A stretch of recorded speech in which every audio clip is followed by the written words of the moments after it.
The thing that destroyed Callum Vreed's career did not chase him, did not threaten him, and did not appear to him in any way that he could later describe as supernatural. It simply learned him, and by the time he understood what that meant, it had already finished. Callum Vreed had worked for the National Park Service for 19 years when he resigned on the morning of October 14th, 2019. He submitted his paperwork at the Beckler Ranger Station in the southwestern corner of Yellowstone, signed the form with the same blue Uniball pen he had carried in his breast pocket since 2003, and walked to his truck without speaking to anyone. He drove 4 hours to his sister's house in Rigby, Idaho, and did not return to any national park, national forest, or federally designated wilderness area for the remainder of his life. He did not explain why. He said only that he had seen something during a solo patrol in the Cascade Corner on September 28th, and that he was not the kind of man who invented stories, and that he would not be discussing it further. His sister, Orsolia Vreedematic, later said that he had lost 11 pounds between September 28th and October 14th, that he had slept with the lights on, that he had asked her twice, in a voice she did not recognize as belonging to her brother, whether she thought it was possible for something to know a person better than that person knew themselves, their rhythm, their habits, the specific interval between their footsteps when they were tired versus when they were alert, and whether, if such a thing existed, there would be any way of knowing it had found you before it was too late. She had thought he was asking something philosophical. He was not. Callum had hiked the Beckler Meadows Trail 14 times in his career. He knew the smell of it at every elevation. The sulfur-laced steam near the thermal features above Ferris Fork, the cold mineral clarity of the Beckler River at the ford, the particular sweetness of lodgepole pine decay that settled into the low areas after rain. He knew the sounds, too. He could identify 11 species of bird by call in that corridor alone. He could tell from the quality of silence whether an animal had passed through within the last 20 minutes or the last 2 hours. Silence has texture in wilderness. Empty silence, the kind that follows a predator, has a different density than resting silence, the kind that accumulates in places where nothing has disturbed the air for hours. Callum had spent enough time in those meadows to read the difference without thinking about it. That is why, on the morning of September 28th, 2019, the silence registered before anything else. He had entered the trailhead at 6:42 a.m. The temperature was 31 degrees Fahrenheit. His pack weighed 38 pounds. His task for the day was a welfare check on a remote thermal monitoring station near the upper Beckler drainage, a 7.5-mile walk one way through terrain that varied from open meadow to dense thermal scrub. He had done it alone dozens of times. He preferred it alone. He liked the way his own footfalls sounded in the early morning, the way he could regulate his breathing on the grades, the steady percussion of his gaiters through frost-stiffened grass. He was 2 miles in, on the long approach through the lower meadow, when he noticed that the birds had stopped. Not gradually, not the rolling quiet that moves through a forest when a hawk crosses overhead, species falling silent in sequence as the shadow passes. All at once. Every species, simultaneously. The sandhill cranes that had been calling from the marsh to his east. The Clark's nutcrackers in the lodgepoles to the west. The unidentified warblers in the willows along the creek. Gone, between one step and the next, as if a switch had been thrown. Callum stopped walking. He stood still for 60 seconds, counting. The silence did not lift. He scanned the tree line, checked the sky for raptors, watched the grass for the low movement that precedes a coyote. Nothing. He put his hand on the bear spray at his hip, out of habit, not out of any specific fear. Then he kept walking, because he was a professional, and because strange silences happen, and because his job was to complete his patrol. The birds came back 8 minutes later. He noted the time, 8:14 a.m. He wrote in his patrol log, in the cramped handwriting his supervisor had been complaining about for a decade, prolonged avian silence, lower meadow sector, approximately 8 minutes, no apparent cause, resumed normal activity. He did not think about it again for nearly 4 hours. At 12:03 p.m., he was on his return trip, following the same trail in the opposite direction, when the birds stopped again. The same silence, the same abruptness, all species simultaneously. He stopped walking. 60 seconds. The silence did not lift. He waited 90 seconds more. Still nothing. Then, at the edge of his hearing, something that was not silence. A sound that did not belong to any bird or mammal or wind pattern he had learned to categorize in 19 years. It came from the tree line to the west, from the same lodge poles where the nutcrackers had been calling that morning. A rhythmic sound, low, deliberate. Not mechanical, nothing in that drainage ran on machinery, but regular in the way that mechanical things are regular, with an interval so precise that it felt calculated. He later described it as similar to footsteps, but not footsteps. The interval between impacts was wrong, too long. And the pressure implied by each sound was wrong too. Too even, too controlled, as though whatever was moving through the trees had thought carefully about how footsteps were supposed to sound, and had reproduced them with great accuracy, but without understanding the natural variation that breathing and terrain and fatigue introduce into a walking rhythm. It sounded, he said later, like a recording of his own footsteps, played back at an almost right speed. He did not enter the tree line. He stood at the trail and watched the shadows between the lodge poles for 4 minutes, which he knew because he watched the second hand of the field watch on his left wrist make 4 complete circuits. The sound continued for the first 2 minutes, then stopped. The birds came back at the 3-minute mark. He waited an additional minute after that before he began walking again, and he walked faster than his normal pace, and he arrived at the trailhead at 2:51 p.m. instead of his expected 3:20. In his patrol log, under the 12:03 p.m. entry, he wrote, "Second avian silence event, same duration approx, same abrupt onset. Unknown auditory event from western tree line. Duration approx 2 minutes. No visual, not wind, not known fauna. Will report." He did not sleep that night. He told himself it was the altitude, or the cold, or a lingering tension from the patrol that his body had not yet metabolized. He lay in his bunk at the station and listened to the dark outside the window and tried to identify what it was that was bothering him beyond the obvious strangeness of the sounds. It took him until 3 a.m. to understand. The first silence had occurred when he was walking north, toward the monitoring station. The second silence had occurred when he was walking south, on his return. The interval between them, 4 hours and 11 minutes, was almost exactly his typical pace on that trail, traveling north. As if whatever had caused the first silence had known, within a margin of minutes, when he would be back. He told this to his supervisor, Benedict Oleander, the following morning.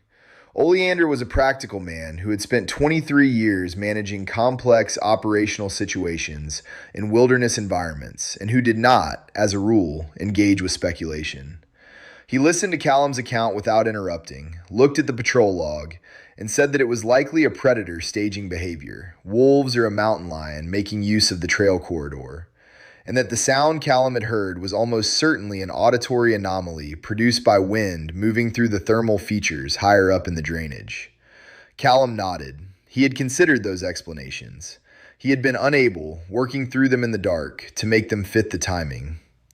He went back to the Beckler Meadows Trail on October 3rd. He went alone, which Oleander had not prohibited because Callum had 19 years of solo patrol experience, and the trail was well within his competency range. He went without telling anyone exactly where he would be within the drainage, which was not unusual because the patrol grid was broad and conditions changed. He went, though he did not admit this to himself until much later, because he needed to know whether it would happen again. Because if it happened again in the same way, at the same intervals, with the same quality of silence, then the explanation he was carrying, the one that said it had been coincidence, it had been wind and predator behavior and a tired mind, would become unsustainable. He entered the trailhead at 6:42 a.m. He had not planned to enter at the same time as his previous patrol. He had intended to start an hour later. But he had woken at 5:15 and been unable to stay in the bunk, and he had driven the access road in the gray light and parked and put on his pack and started walking. And it was only when he checked his watch at the first trail marker that he saw the time and understood that he had begun at the same minute as before, and felt something that was not quite fear, but adjacent to it, something more like the sensation of a pattern closing around you. He reached the lower meadow at 8:06 a.m. He was watching his watch. At 8:14 a.m., the birds stopped, every species, simultaneously. He stood still. He did not count this time. He watched the western tree line and he breathed through his nose and he noticed the smell before he noticed anything else. Something that was not sulfur and not pine and not the cold mineral smell of the river. Something faintly organic, faintly warm, out of place at 34 degrees Fahrenheit in an open meadow.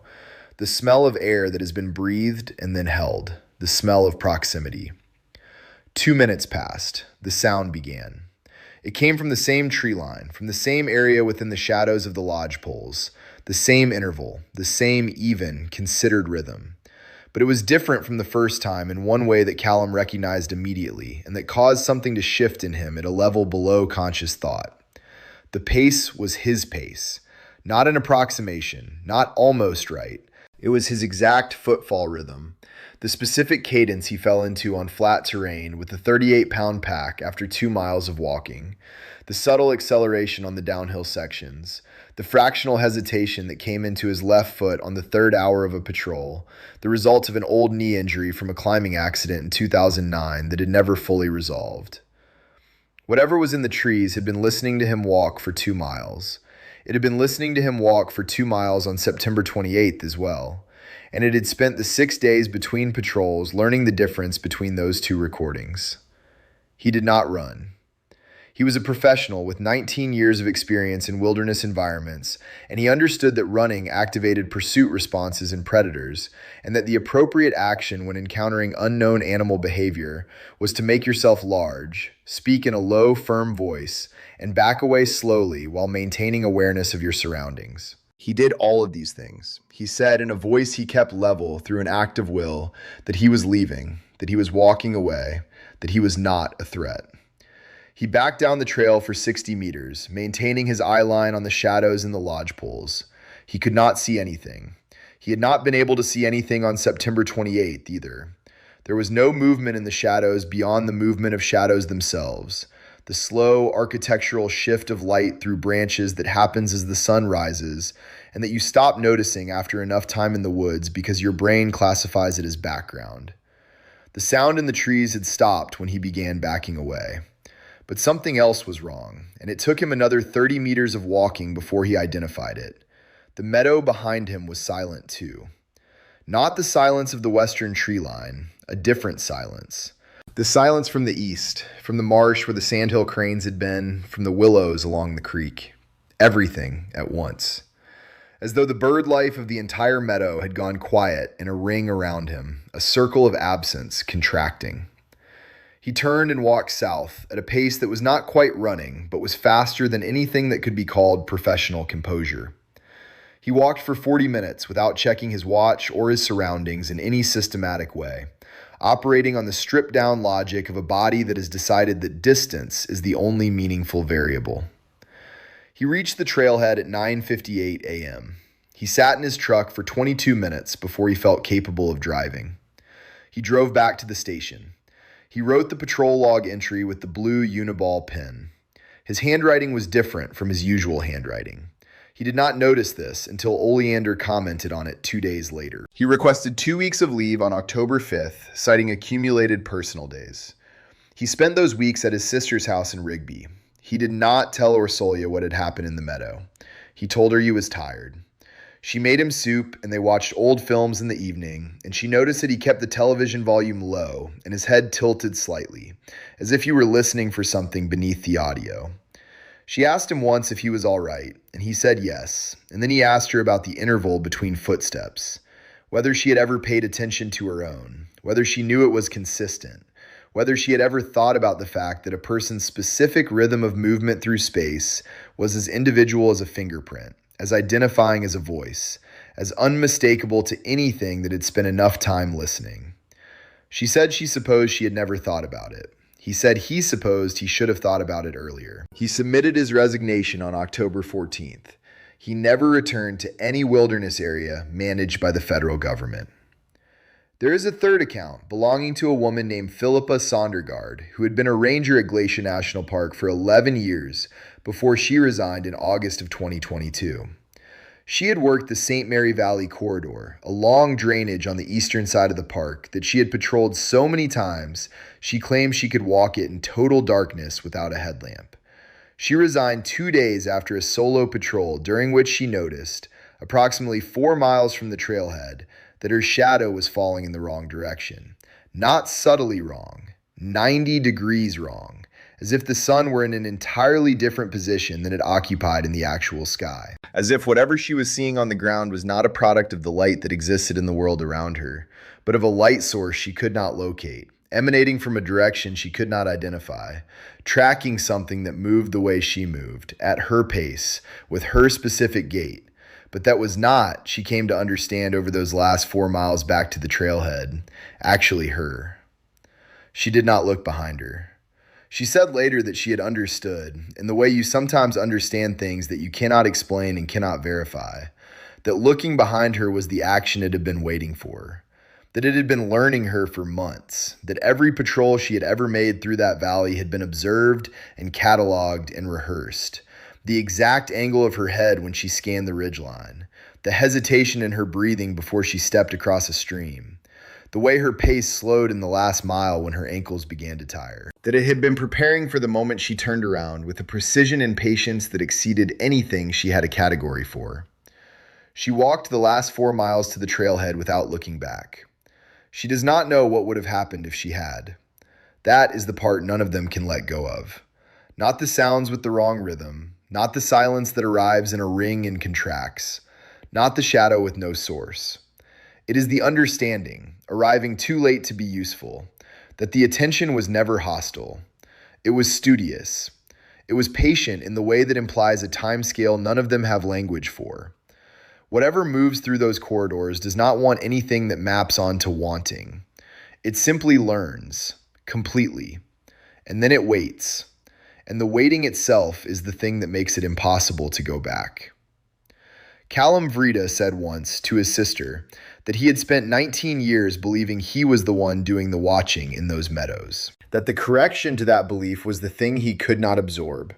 That there is a specific kind of horror, quieter than fear and more durable, in the recognition that something has known you for longer than you have known yourself, and that it knew, before you did, exactly when you would finally understand. If this found you, if some part of you is already listening differently than you were an hour ago, subscribe and stay. There are more accounts. There is no explanation waiting at the end of them.